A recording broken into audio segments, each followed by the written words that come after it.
Olá, sejam bem-vindos ao Vamos Falar de MotoGP. Estamos de regresso 2 semanas depois para analisar mais um grande prémio. O MotoGP esteve este fim de semana em Barcelona para o Grande Prémio da Catalunha, o Grande Prémio de casa para o piloto que vinha a ganhar todas as corridas e, curiosamente, desta vez não ganhou.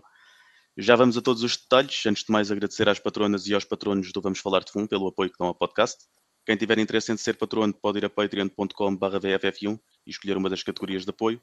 Quem não puder ser patrono e quiser apoiar o podcast de alguma forma, pode seguir-nos nas redes sociais, partilhar o podcast com os vossos amigos e amigas. E quem quiser falar com os elementos da comunidade do Vamos Falar de Fundo, pode juntar-se aos vários grupos de WhatsApp que existem, sobretudo de desporto motorizado, mas não só. Fazendo uma rápida passagem pelos resultados em Barcelona, antes de passarmos para uma análise mais aprofundada, o Alex Marques foi o vencedor da corrida de domingo, redimindo-se do erro cometido no sábado, em que caiu quando liderava e deu a vitória ao irmão, Marc.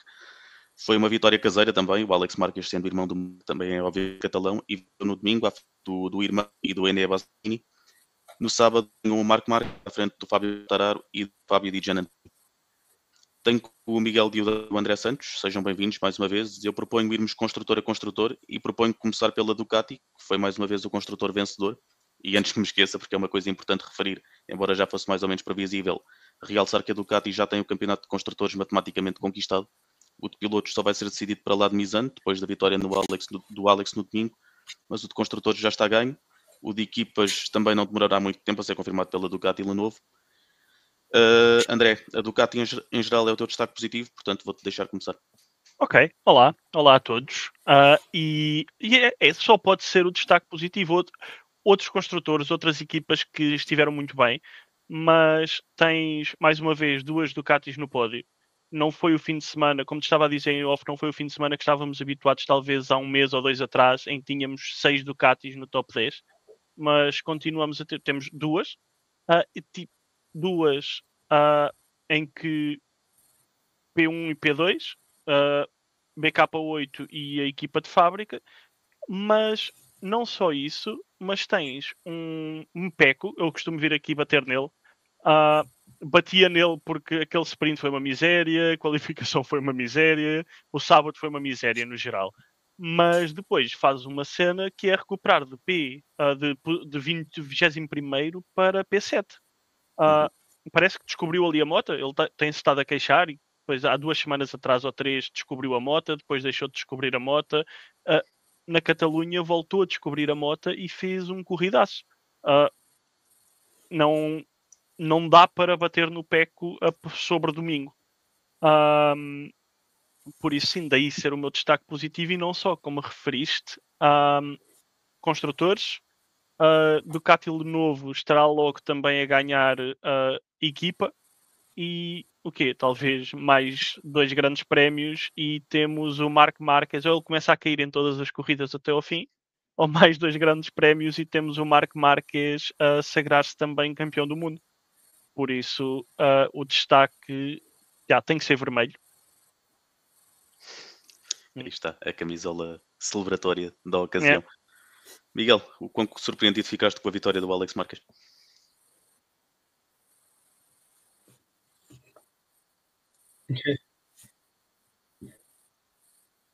Miguel, sobre a vitória do Alex. Surpreendido com a vitória do Alex Marques, não fiquei, mas não seria. Olha, bom, aí está. Foi mesmo a surpresa, foi tão surpreendente que ele não consegue aguentar. É fantástico. Vou continuar contigo, André, enquanto o Miguel não resolve os seus problemas. A vitória do Alex Marques, quão surpreendente foi para ti? Foi surpreendente porque é a segunda, não é? Que ele ganha este ano. Sim, penso que sim. Tinha sido quase tudo Marco Marques até agora, mas o Alex tinha ganho 2, depois uma para o Zarco e acho que é por aí. O mais surpreendente foi mesmo porque eu estava habituado. Há 6 grandes prémios para aí que o Marc Marques ganhava o sprint e depois chegava e ganhava a corrida. O Alex Marques no sábado lembrou-se de não dar o luto ao irmão e cair quando estava na liderança. Pelo que eu estava à espera que no domingo fosse mais uma corrida não tão fácil, mas mais uma corrida em que no fim o Marc Marques punha mãos na moto e acabava por dar um segundo ou dois a quem seguia atrás dele. Mas não, Alex Marques fez um corridaço, não caiu enquanto estava na liderança, acabou por ganhar, é uma vitória mais que merecida, e foi fantástico ver a celebração no final. Os dois Sim. irmãos contentes a festejar. Miguel, ia fazer a pergunta que te ia fazer há bocado. Quão surpreendente foi para ti a vitória do Alex Marques? Não foi de todo surpreendente. Para mim foi um bocado surpreendente. Foi o domínio do Alex Mann. Não tivesse aquele pequeno erro na corrida sprint, teria sido um fim de semana perfeito para o Alex, que também precisava, porque obviamente que já sabemos o futuro do campeonato, mas ainda assim ele terá sempre querer adiar a festa do seu irmão e portanto acho que é isso. Não esperava que, ou seja, não esperava que fosse tão dominante. Sim, o Alex Marques já tinha dado ideia no sábado que podia ganhar. Nós já estamos habituadíssimos a que o Marco Marques fique atrás algumas voltas, mas depois passe quando quer. Deu ideia no sábado que não ia ser assim tão fácil, depois foi porque o Alex caiu.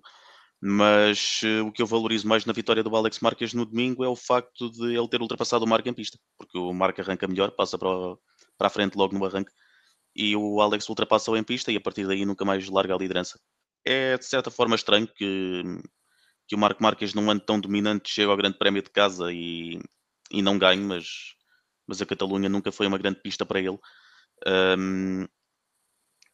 Por isso, o mérito para o Alex Marques, que tem tido os seus altos e baixos este fim de semana, muito mais altos do que baixos, e tenho de lhe dar esse mérito, porque eu critico aqui algumas vezes o Alex Marques e sinto que eu critico sempre que ele tem um ponto baixo, mas quando ele tem os seus pontos altos também tenho de lhe dar esse mérito.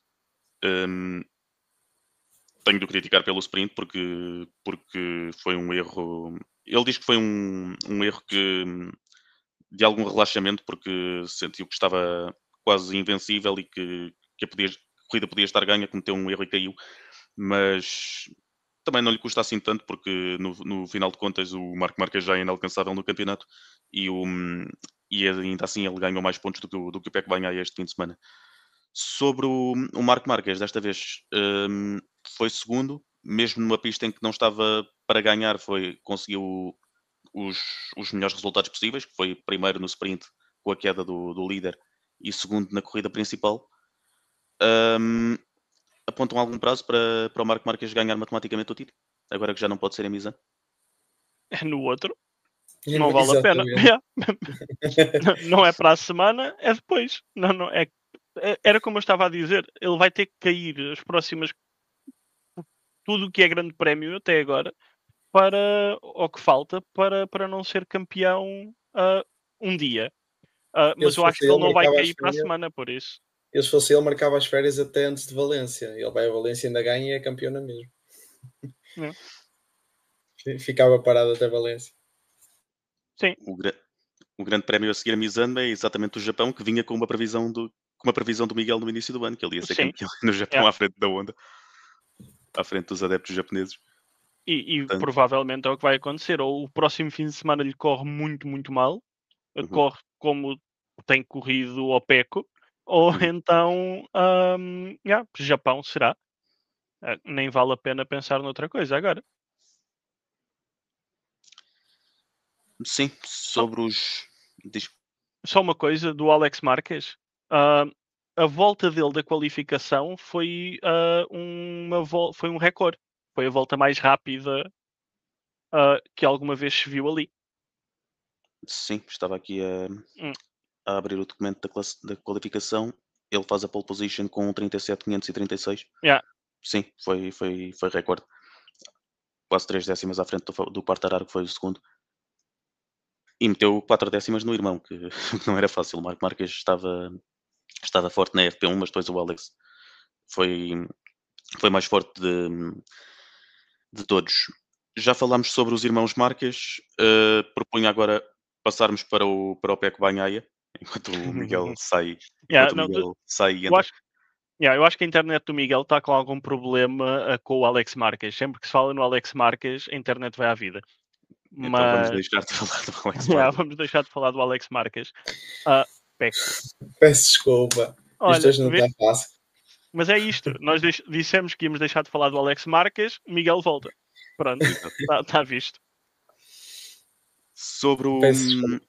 sobre o Peco Banhaia, ele realmente esteve péssimo de sexta-feira e sábado. O que eu li foi que ele estava confiante, estava satisfeito com a configuração que tinha utilizado na última corrida na Hungria e por isso veio para esta pista exatamente com a mesma configuração. Usou sexta-feira, não resultou. Depois, sábado, mudou para outra que tinha usado na Catalunha. No ano passado também não resultou assim tão bem, mas depois fez alguns ajustes para domingo e conseguiu aquela recuperação muito baseada no arranque, que ele ganha logo para aí uns 9 lugares no arranque e depois fica mais fácil chegar mais rapidamente ao top 10. Sobre o Peco Banhaia, Miguel, se estiveres a ouvir nesta altura, que avaliação fazes ao fim de semana do Banhaia? Eu só vou abaixo quando falam do Alex. Não, até sábado estava a ser um fim de semana desastroso.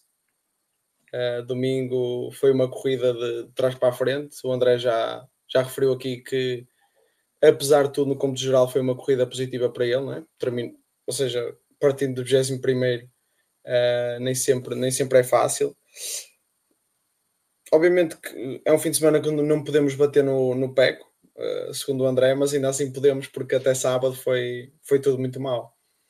Lá domingo as coisas conseguiram melhorar para ele e ele conseguiu ter um resultado. Claro que não é um resultado que o Peco espera e não é um resultado a campeão do mundo, mas ainda assim é bem melhor do que o que tinha alcançado até então nesse fim de semana, portanto nem tudo foi mal. Sim, estava aqui a ver que o Banhaia na qualificação qualifica-se só à frente do Savadori, do Chantra e do Maverick Vinhales, que vinha lesionado. Portanto, foi realmente um péssimo sinal de que a afinação de que o Banhaia tinha escolhido não tinha todo o resultado. Mas, André, já destacaste a recuperação que o Banhaia fez na corrida, portanto, sempre fica esse ponto. Sim. Mas o sábado foi terrível. Sim, eu concordo E a sexta-feira perfeitamente. também. Sim, o sprint foi terrível. A qualificação, não sei o que é que se passou ali. Não dá para perceber. Ele trocou ali qualquer coisa, trocou de mota e estava com. Eu nem sei o que é que ele estava. Estava com uma Honda, se calhar. E aquilo não andava mais.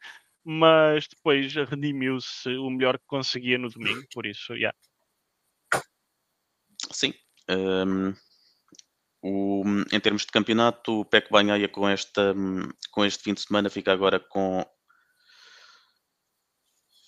237 pontos, já o Alex Marquez já tem 305, portanto mesmo chegar ao segundo lugar já começa a ficar bastante difícil, ao segundo lugar do campeonato. Yeah. E vamos ver agora para 2026 como é que corre o ano ao Peco Banhaia, mas com estes resultados começa a ficar realmente sob pressão. Falámos do Alex Marques, podemos também destacar o mau fim de semana, e não se pode dizer de outra forma, do colega de equipa dele, do Fermin Aldeguer. Ele teve uma sexta-feira mais ou menos, saiu por pouco na Q1 e nas corridas também não se estava a sentir muito bem com a moto, mas depois tem aquilo que eu considero o ponto mais negativo do seu fim de semana, que é o acidente com o Bezek na sprint, Yeah. que ele elimina o Bezek da corrida num acidente evitável. E ele é rookie e é sempre difícil seres rookie e estar numa moto que é capaz de vencer corridas. E ainda por cima num colega de equipa que está a fazer um ano tão bom, mas sinto que estes fins de semana do Aldeguer são de certa forma alguns fins de semana que ele já podia estar a eliminar alguns pontos baixos que ele comete com alguma frequência. Sim, o Firmino nos últimos fins de semana tem tido alguns erros, mas é uns erros ditos normais, sendo um rookie, já é algo que se está à espera. Agora, é verdade, também tem essa pressão de conduzir uma moto que pode ganhar corridas, tendo o segundo melhor piloto do mundo na atualidade, não é? Que é o Alex. seja, se formos a ver pela classificação do campeonato, é o segundo melhor piloto do mundo, ou seja, deve ser uma pressão extra e, portanto, acho que são erros normais, mas ao mesmo tempo que eu não sei como é que a Ducati, ou seja, o que é que a Ducati pensa acerca disso e acerca dessa, porque de todos os pilotos Ducati, a par de talvez do Morbidelli, é dos que mais erra e erra muito, na minha opinião. Sim, ao Morbidelli já vamos, mas em relação ao Bagnaia, André, perspectivas é que tens para o 2026 dele e depois potencialmente para 2027? Ou Banhaia ou Aldeguer. Não me confundas. Sim, agora o Miguel estava a falar do Bagnaia, portanto voltei Sorry. aqui ao Peço Bagnaia. desculpa. Não sei. Eu não sei se mesmo o Pecco vai ter muito interesse. O Alex ao continuar na Ducati e a continuar a ganhar. 2027 pode ser diferente. Nova moto, novos regulamentos, as coisas vão mudar certamente. Mas ao continuar com o Alex na Ducati, eu não sei se o Bagnaia tem muito interesse em continuar na Ducati porque não é ali que vai ser campeão outra vez. Porque não Sim. vai, tem a moto para ser campeão, mas tem o colega de equipa que vai ficar à frente dele. Uhum. E isso notou-se durante este ano que a moral do Pecco foi por água abaixo. Sim. Cada corrida que passa, a moral vai ainda mais abaixo porque vê-se a ficar ali em posições menos recomendáveis e vê o Mark ganhar sprint e corrida ou sprint e grande prémio atrás de sprint e grande prémio. Por isso, não sei, em 2026 já continuar. Em 2027 não sei, porque lá está, não sei sequer se é algo que ele quer, se não prefere ir para outra equipa, porque com a mudança de regulamentos também pode mudar aqui a ordem das equipas. Como estás a ver a grid agora, poderá não ser a forma como vais ver a grid em 2027. Se lhe apresentarem um bom projeto, pode ser que ele acredite nesse projeto e que acabe por mudar de construtor. Sim. A grelha para 2027 é muito parecida, para 2026 é muito parecida à que temos Sim. agora, mas o que me parece, sobretudo do Bagnaia, é que ele está tão atrás do colega de equipa que ele vai testando algumas alterações de setup radicais e muitas delas não vão funcionando e depois nem para um top 5 dá em muitas corridas. Mas recentrando no Fermin Aldeguer, ele falha por pouco a passagem à Q2, na Q1 fica apenas a 3 milésimos do Di Giannantonio. E faço esta ponte para passar para a última equipa da Ducati que nos falta falar, a VR46. O Di Nem vale a pena. Giannantonio o Di Giannantonio tem não consegue passar diretamente à Q2, mas depois passa no sábado através da Q1 e isso ajuda-o a ter um pódio no sábado. O Franco Morbidelli é um destaque negativo, creio que é até o Miguel. Sim. E realmente ele qualifica-se em quarto, mas tem 2 abandonos e um deles é muito característico do que já vimos no Morbidelli este ano. Sim, acho que, ou seja, continuando disso, ou seja, para mim é um destaque negativo o Morbidelli porque já é tema recorrente, as quedas e muitas vezes leva outros pilotos, ou seja, a maioria das vezes leva sempre outros pilotos, é imprudente muitas vezes e já é um piloto, digamos, experiente, ou seja, já não é uma pessoa que anda aqui há 2 dias. E falando já para 2027, eu acredito que, ou seja, já falamos anteriormente nos outros podcasts, são pilotos a prazo, ou seja, ainda se vai aqui e ali, vai-se dando a mão e vai-se acreditando até chegar a uma altura em que 2027 não me acredito que Franco Morbidelli permaneça na categoria principal. E acho que estes pequenos erros, estas pequenas corridas, isso tudo mais à frente vai-se ou seja, isso vai ser motivo de avaliação e acho que o Franco Morbidelli já não é a primeira vez que tem que pensar e repensar os seus comportamentos em pista. Acho que prejudica os seus colegas, prejudica-se ele mesmo e prejudica muitas vezes o espetáculo. E acho que foi 2 corridas, não as termina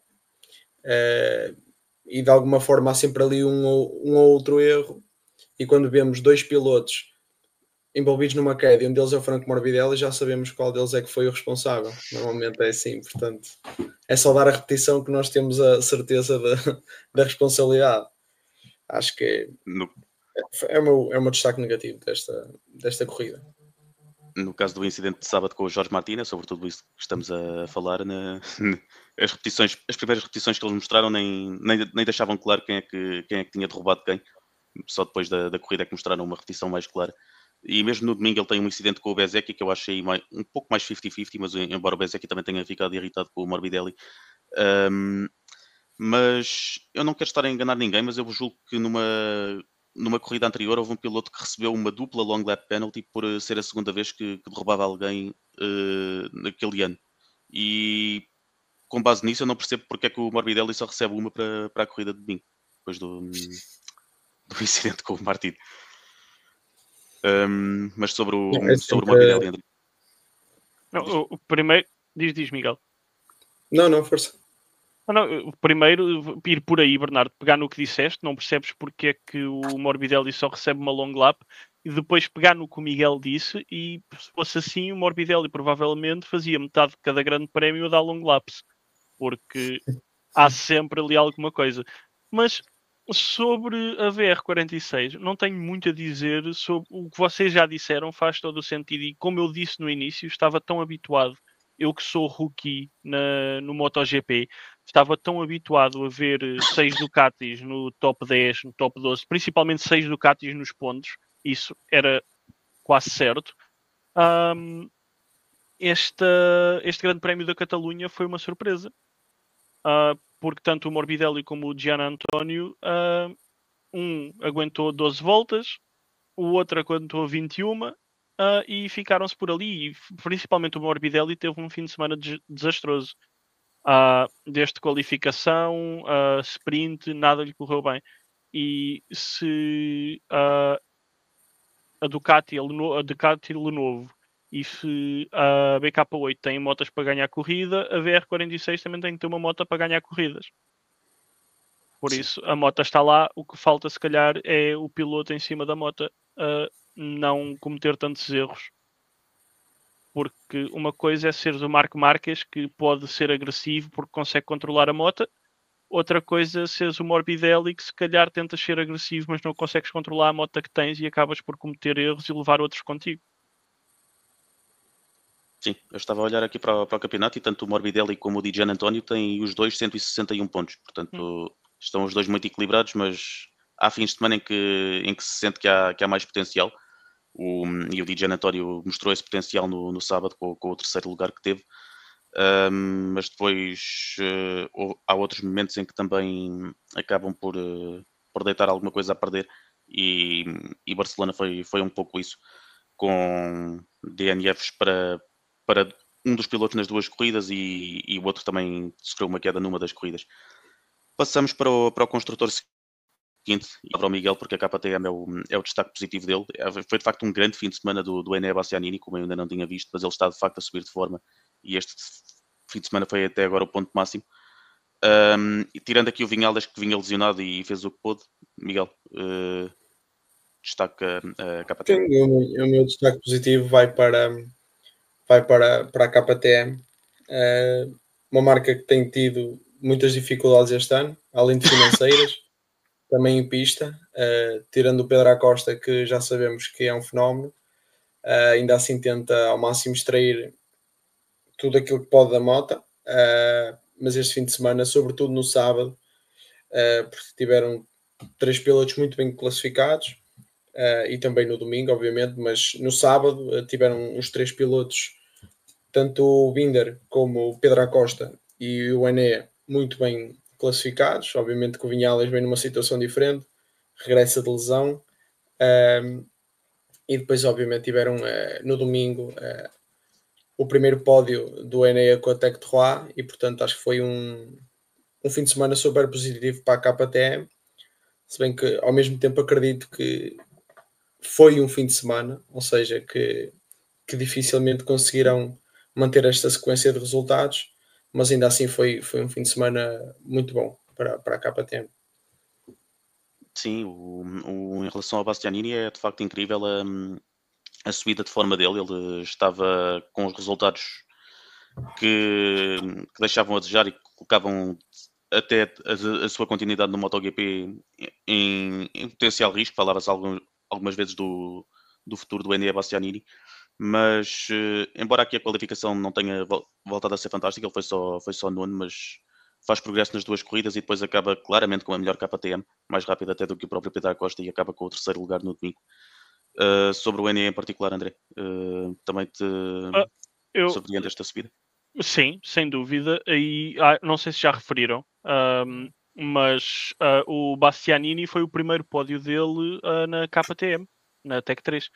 Sim. Por isso, fantástico, excelente fim de semana. Pedro Acosta, continuando na KTM, também esteve bem, a acabar em quarto lugar, a 8 segundos dos três da frente, ou do terceiro lugar, mas acaba em quarto lugar. Por isso, foi um fim de semana fantástico para a KTM e sabe muito bem ver isto, porque eu lembro-me, o primeiro podcast que eu me juntei a vocês, estávamos a falar de quão mal a KTM estava a nível desportivo, a nível financeiro e tudo mais. Por isso, isto é muito bom ver que uma marca com a história da KTM consegue estar de volta ali no topo.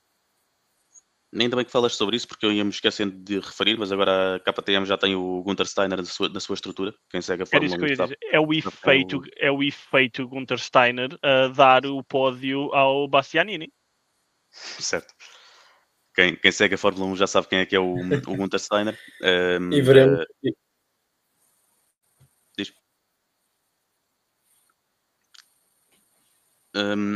Quem segue a Fórmula 1 já sabe quem é o Gunther Steiner, do seu tempo na Haas. Veremos se futuramente mais gente ligada à Fórmula 1 não virá. Sim. Há quem diga que o Max Verstappen, mesmo quem não segue Fórmula 1, devem conhecer este nome. Há quem diga que o Max Verstappen também está interessado em entrar no mundo das duas rodas. E eu percebo, porque eu também não via MotoGP, fui ao Jerez e agora não quero ver outra coisa. Por isso eu percebo perfeitamente o Max. Ele provavelmente viu uma corrida de MotoGP e agora, olha, ok, vamos comprar uma equipa. Eu não tenho dinheiro para comprar uma, senão fazia o mesmo. Certo. Também se fala da possibilidade do Lewis Hamilton comprar a Gresini. Portanto, o MotoGP vai aqui gerando interesse de outras categorias de esportes motorizados. Sobre o Acosta, eu estranhei ele ir para o Grande Prémio com o pneu macio, que já estava. Ele tinha feito o mesmo na corrida sprint, mas já estava com dificuldades. E essa escolha, se calhar, não lhe permitiu ser tão competitivo como foi o Bastianini. Quanto ao Brad Binder, a qualificação, ele chega aqui a 2, mas a qualificação acaba por não ser tão boa. Ele foi o mais rápido na sexta-feira, é preciso lembrar isso. Mas depois na qualificação tem um problema com a sua moto principal e na segunda só consegue ser 11º. E depois acaba por cair no domingo. Mas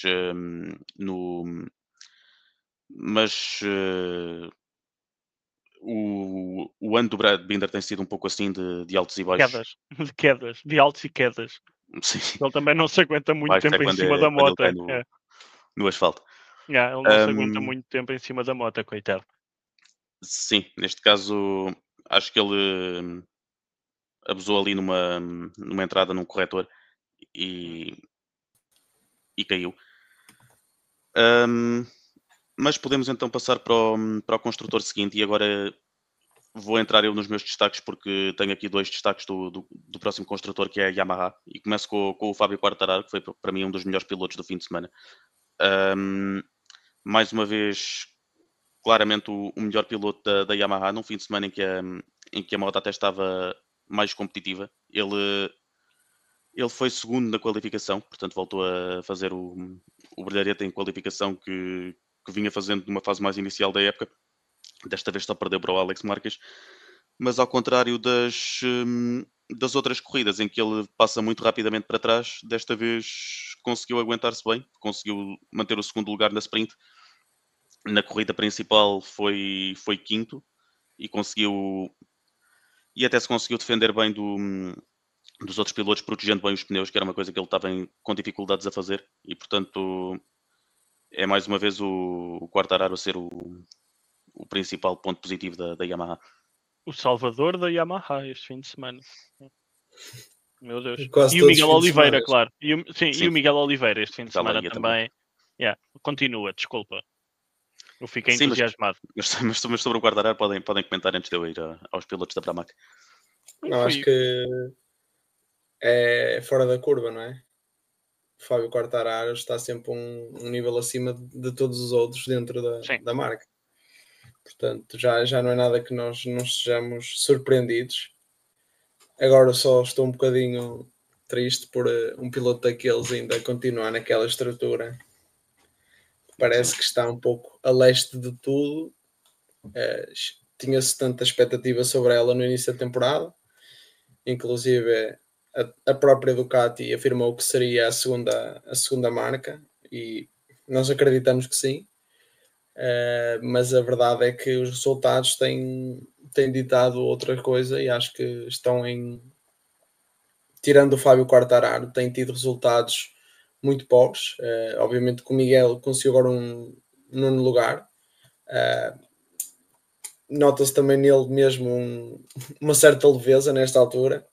Obviamente que ele sabe mais coisas que nós sabemos e, portanto, nota-se alguma leveza nele, uma despreocupação, uma despreocupação dizendo que ele sabe o seu futuro neste momento, que nós não sabemos e, portanto, ele estará neste momento sem qualquer tipo de pressão e, portanto, acho que foi uma corrida bastante boa da parte do Miguel e vamos esperar por mais e vamos esperar por futuros desenvolvimentos para perceber qual é o futuro.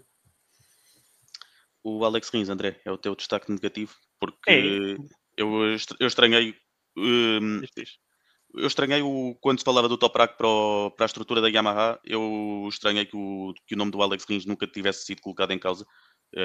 A decisão parece que foi sempre entre o Miguel Oliveira e o Jack Miller, porque se o Alex Rins estivesse aqui envolvido nisto, podia estar preocupado com o seu futuro. É por alguma cláusula, isso eu pergunto-vos a vocês, existirá alguma cláusula no contrato ou não existirá uma cláusula de performance em que simplesmente não o podem mandar para a rua porque, epá, o que é que ele está ali a fazer, não é? Ele acaba a Q1 em 10º, vai para o sprint, faz 15º. A corrida ou o grande prémio não acaba. E isto é só um fim de semana de muitos maus. Não se percebe mesmo o que é que ele está ali a fazer. Ele é o meu novo Peco. Eu vou começar a vir aqui todas as semanas para bater no Rins. Não, a sério. E mesmo enquanto andou no Grande Prémio, foram 14 ou 15 voltas, não houve ali nada que dissesse, ok, coitado, teve azar. Não, tipo, foi uma má corrida. Sim. Não, o Rins já... Eu acho que desde que ele saiu da Honda foi sempre a decair. Obviamente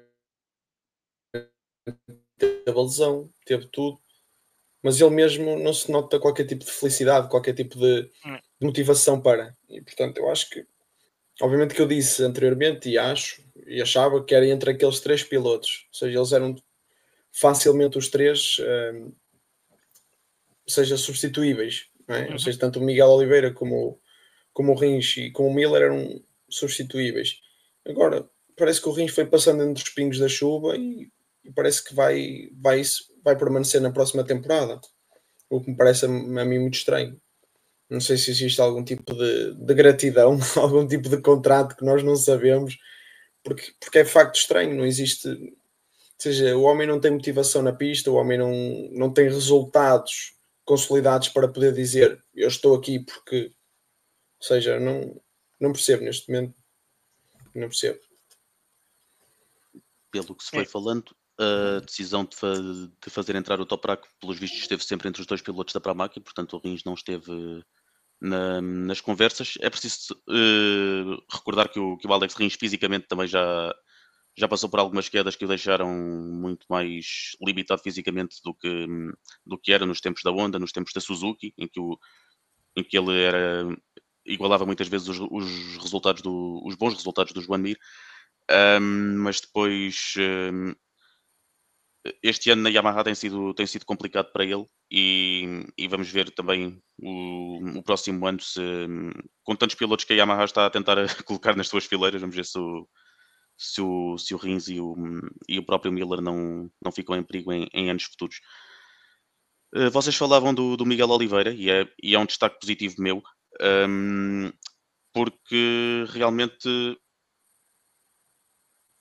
pode ter sido isso que o André disse, agora a pressão desapareceu, ele já sabe que não vai continuar no MotoGP no próximo ano, ele já o disse em várias entrevistas, e agora está entre ser piloto de testes de uma marca ou ir para as Superbikes, que pode ser nesta altura o mais provável, mas realmente este fim de semana foi competitivo, como um fim de semana competitivo como o Miguel Oliveira ainda não tinha tido este ano. Mesmo a qualificação, em que ele é 16º, que é um resultado parecido a outras qualificações em que ele já tinha estado, ele fica só a 1,5 da entrada na Q2, e depois nas duas corridas consegue andar para a frente. Ele acaba a corrida principal em nono e acaba a corrida sprint, estava aqui a ver, em 10º, portanto à porta dos pontos no sábado e bem dentro dos pontos no domingo, e acaba só a 2,5 segundos do Quartararo no domingo, portanto também é um ponto altamente meritório. Acham que foi isso, que foi esse desaparecimento de pressão, quer dizer, a pressão existe sempre, mas desaparecimento de muita pressão para cima do Miguel Oliveira, que fez com que ele se soltasse mais? Sem dúvida. Pelo menos é o que dá, sem dúvida, não sei, não é? Nós não estamos na cabeça dele, mas é o que dá a entender. A partir do momento em que saíram as notícias que Miguel Oliveira não ficava no MotoGP, ele chegou à pista, chegou à Catalunha neste caso, e mostrou Miguel Oliveira que se calhar toda a gente se lembra, mesmo quem não segue MotoGP, de ter corridaços, por exemplo, em Portimão. Uhum.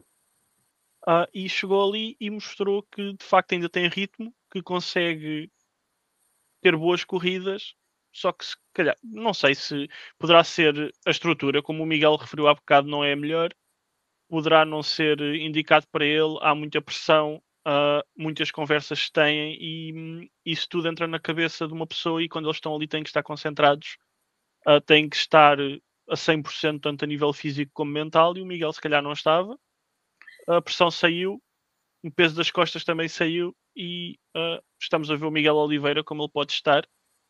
E no fim de contas, olhando para as duas possibilidades que referiste, Bernardo, entre ser piloto de testes ou ir para as Superbikes, que vá para as Superbikes, pelo menos conseguimos provavelmente continuar a festejar com ele.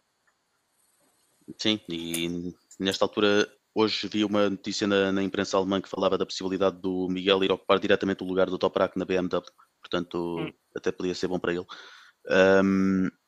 Mas é sobre Barcelona em específico, é preciso recordar que este é um circuito em que ele está bem, já ganhou aqui em 2021, portanto também tinha esse fator a seu favor, mas saindo de 16º seria sempre complicado recuperar e ele conseguiu recuperar bem, portanto, Miguel, sobre o Miguel Oliveira. Não, é como como eu referi há pouco, ou seja, neste momento ele já sabe o seu futuro e notou-se um Miguel Oliveira diferente, um Miguel Oliveira mais leve, digamos assim. Agora falta saber qual é que é o futuro. Ou seja, eu há uns podcasts atrás eu acreditava que ele estaria em 2026 no MotoGP e se calhar, olha, a minha aposta saiu ao lado. Parece que ele próprio já está a mostrar que não será esse o seu futuro. Eu também espero, como o André, que o futuro passe pelas Superbikes, porque ao fim e ao cabo também é competição, é um campeonato que ele também poderá ganhar e até disputar, se bem que mesmo nas Superbikes as Ducatis também dominam e mantém, ou seja, tem pilotos de elevado nível, mas ainda assim acho que é um campeonato em que ele poderá disputar. Em relação também, ou seja, voltando também um pouco ao Rins, ou seja, eu vejo o Miguel com possibilidades, ou seja, eu vejo o nível dos pilotos que se manterão para o ano e o Miguel não perde para muitos. Na minha opinião, o Miguel não perde para muitos.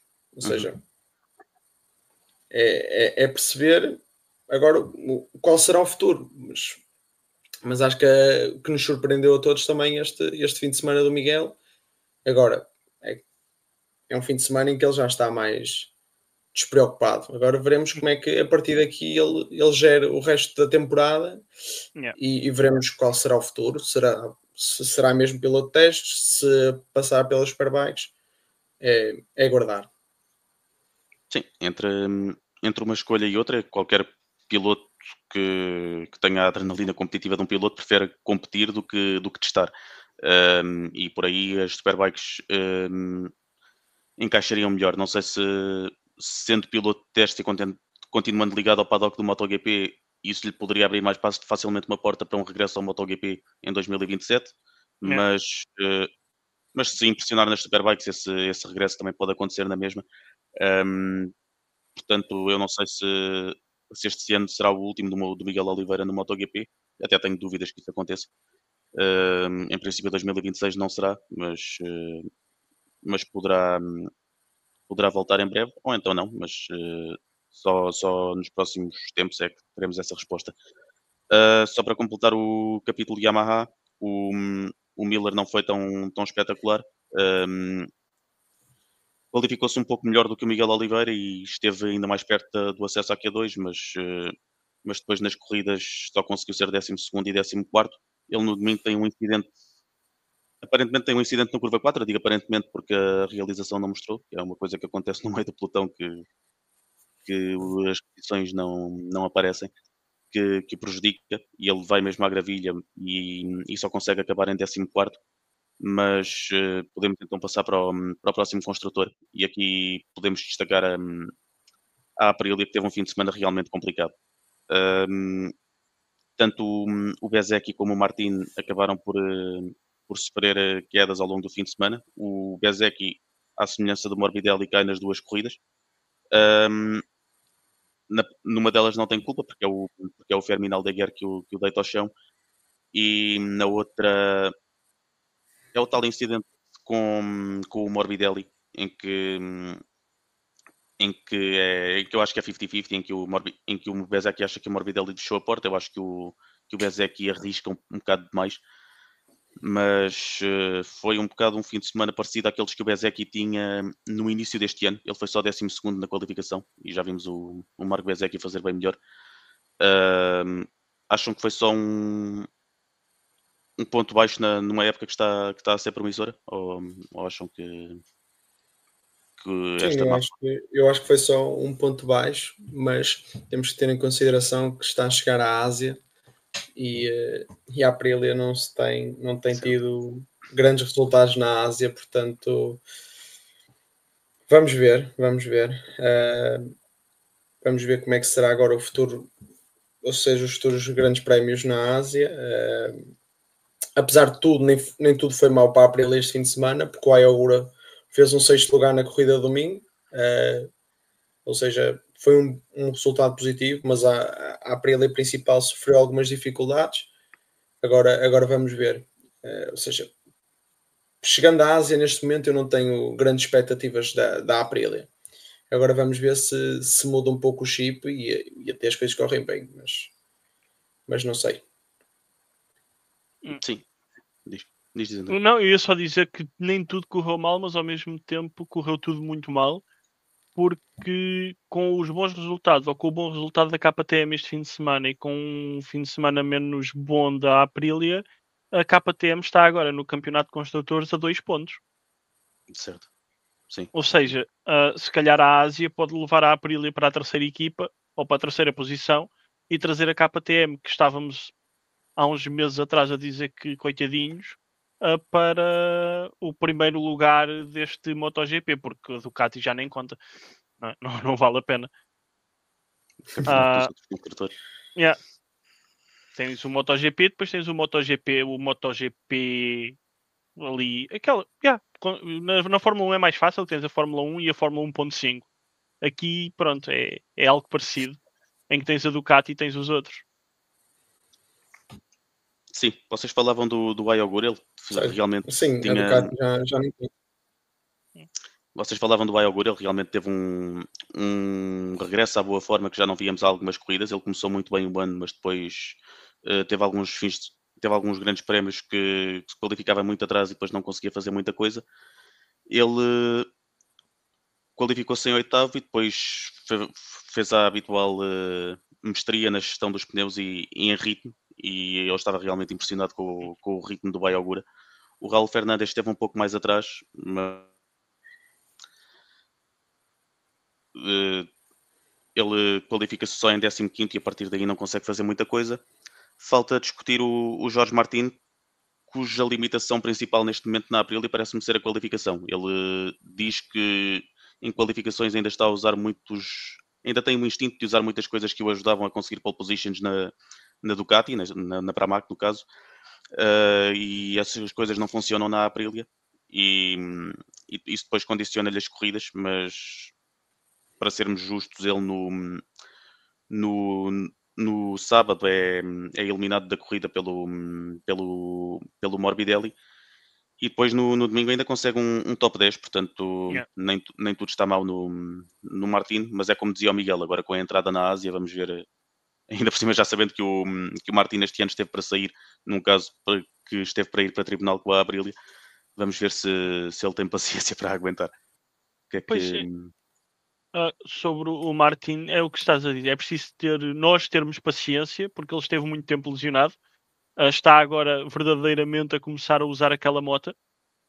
E espera-se que, mesmo indo para a Ásia, que os resultados comecem a melhorar e a melhorar. E já que para o ano ele não saiu, estamos cá e continua a melhorar e dê luta aos irmãos Marques, que era giro de ver. Continua a ser temos outro campeão que está um campeão do mundo que está a acabar corridas, começou agora, verdade, mas está a acabar corridas a meio da tabela, e é triste de ver, da mesma forma que, embora eu goste muito de bater no Peco, é triste ver um campeão do mundo a acabar corridas naquela posição, e para mais com a moto que tem debaixo dele. Por isso é esperar que o Martin se habitue à Aprilia e que comece a mostrar cada vez melhores resultados. Sim, eu acho que nas últimas corridas, ou seja, depois da lesão e dele mudar o chip para ok, eu tenho que ficar aqui, Yeah. mais vale ficar aqui do que arranjar um problema maior. Nem todos os resultados foram maus, talvez Não. excetuando este fim de semana, mas até tem tido alguns resultados positivos. Obviamente que ainda não chegou ao nível do campeão do mundo, mas ainda assim tem tido alguns resultados positivos. Sim, só para completar a Aprilia, eles tiveram este ano o Lourenço, este fim de semana o Lourenço Savadori como wildcard, não acabou por não completar nenhuma das corridas, numa delas cai, no outra tem um problema, mas queria só aqui destacar rapidamente o papel do Lourenço Savadori no desenvolvimento da Aprilia, porque estão, estão numa subida de forma. O Bezzecchi, tirando este fim de semana, tinha vindo a subir, e eu acho que algum desse trabalho se deve ao desenvolvimento de moto do Savadori, e por isso deixar essa nota. Falta-nos falar de um construtor, que é a Honda, e eu aqui queria destacar o Luca Marini, que este ano já teve uma lesão que podia ser complicada a treinar para outra categoria, e está neste momento, na minha opinião, a ser o melhor piloto da Honda, que olhando para esta estatística, desde que o Marini voltou no Sachsenring, houve 4 vezes em que um piloto da Honda pontuou nos 2 dígitos, portanto 10 ou mais, e 3 destas 4 vezes foram do Marini. E este fim de semana ele voltou a ser o mais consistente, foi mais rápido em qualificação do que o Joan Mir e ficou atrás do Zarco em qualificação, mas cometeu muito menos erros do que o Zarco ao longo do fim de semana. Portanto, 8º lugar nas 2 corridas. E a Honda, Pontuou nas duas, fantástico. sim, não se pede muito mais. Eu não sou alguém que acredita muito no Marini, e já o disse aqui, porque acho que é um piloto ainda assim irregular, na minha opinião, mas tem feito nestas últimas corridas resultados bastante positivos. Obviamente que nós estamos sempre de olho mais no seu companheiro de equipa, para além de ser um campeão do mundo, é o que cai mais vezes, e portanto nós temos aquela coisa de olhar sempre para, mas o Luca acho que tem feito um trabalho de exceção agora com a Honda. A Honda está bastante contente com o trabalho dele, sobretudo o trabalho de desenvolvimento, porque se nota que é um piloto que dá feedbacks, que faz com que a moto, ou seja, dá feedbacks e a marca reconhece isso.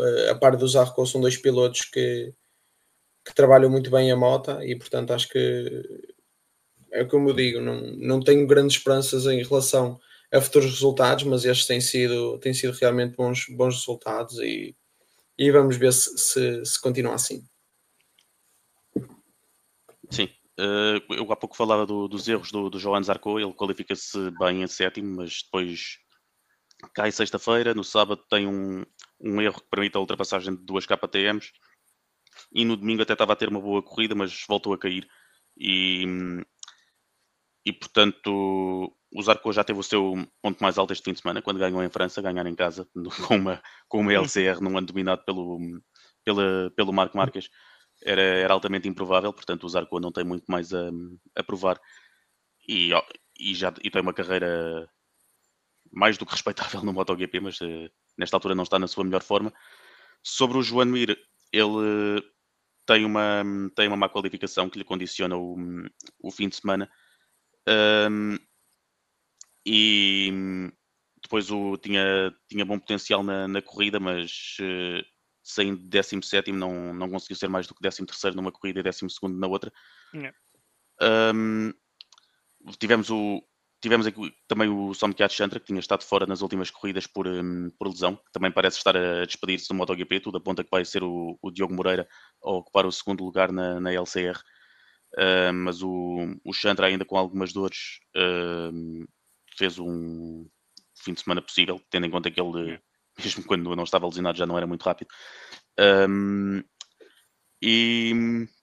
E tivemos também o Aleix Espargaró como wildcard, que eu acho uma coisa incrível da Honda, que ele agora está no mundo do ciclismo profissional, lesionou-se no ciclismo e veio fazer wildcard de lesionado. Portanto, a Honda foi isto. Querem fazer algum comentário sobre a Honda? Eu gostava de... Posso só dizer que agora que estamos a entrar na Ásia, como já foi referido, era giro ver a Honda a ser um bocadinho mais competitiva, pelo menos com mais pilotos a terminar nos pontos, só porque estamos a entrar na Ásia e fica bem dar algumas alegrias aos fãs de MotoGP asiáticos. Mas é este o comentário que tenho a fazer, porque não há muito mais... bold prediction do Bernardo é Somkhat Chantra vai ganhar nos Mas não há muito mais a dizer sobre a Honda, especialmente sobre este fim de semana. O problema aqui, Bernardo, desculpa, foste tu que resumiste tão bem o fim de semana da Honda que nós não podemos comentar mais nada, porque foi isto. Sim, pronto. Então ainda nos faltam cerca de 5, 6 minutos para o final do podcast. Vamos fazer aqui uma antevisão daquilo que pode ser o próximo fim de semana em Misano.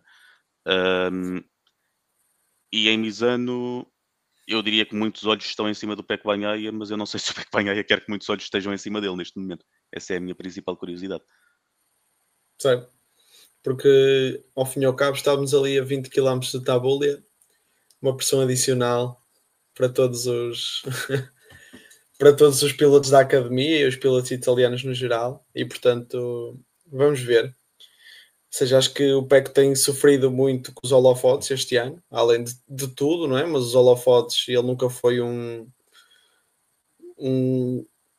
ou seja, um símbolo de boa disposição com a imprensa e com os fãs, e, ou seja, não é aquela figura.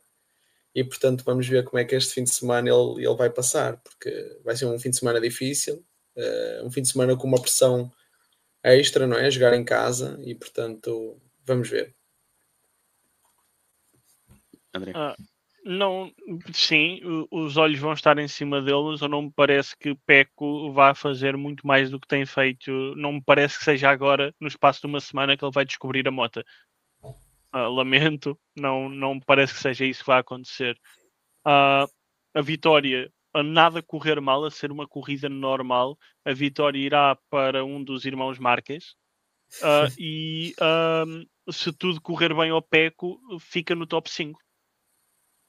É isto. Não me parece que vá estar ali para andar a lutar por vitória, não. Eu peço desculpa para a semana se isto for completamente errado. Eu venho aqui e faço meia culpa, mas não me parece que ele vá andar a lutar pela vitória. E pelo pódio também não vai ser fácil, principalmente com a subida de forma de construtores como a KTM, que agora nota-se em corrida começam a dar luta às Ducati, e ainda na Catalunha tivemos lutas interessantes ali na frente entre o Marc Márquez e as KTM, por isso não me parece que Pecco tenha o próximo fim de semana na memória por muito tempo. Sim, estava aqui a olhar para os resultados do ano passado. O Marc Márquez ganhou com a Gresini, portanto, numa especificação inferior às Ducatis de fábrica. Ganhou com as duas Ducatis de fábrica a completarem o pódio. Bagnaia em segundo, Bastianini em terceiro. E, portanto, eu ficaria surpreendido se o Marc Márquez não voltasse à sua forma habitual. Mas vamos ver o que é que o Alex consegue fazer. Em relação ao Bagnaia, o Bagnaia nas corridas de Itália é um pouco como a Ferrari em Itália. Há sempre muita pressão sobre ele. E num ano em que tanta coisa lhe tem corrido mal, eu tenho alguma curiosidade de ver como é que o Bagnaia lida com essa situação. Mas são respostas que vamos ter em Misano. Há mais alguma coisa que tenham a dizer antes de fecharmos? Não, que seja uma boa corrida. É isso mesmo, que seja uma boa corrida, e estou a contar os dias para sábado e para domingo. Que nos divirta. Muito bem, foi mais um Vamos Falar de MotoGP. Nós estamos de regresso precisamente na próxima semana para analisar o Grande Prémio de San Marino em Misano, no circuito Marco Simoncelli. E, portanto, até para a semana.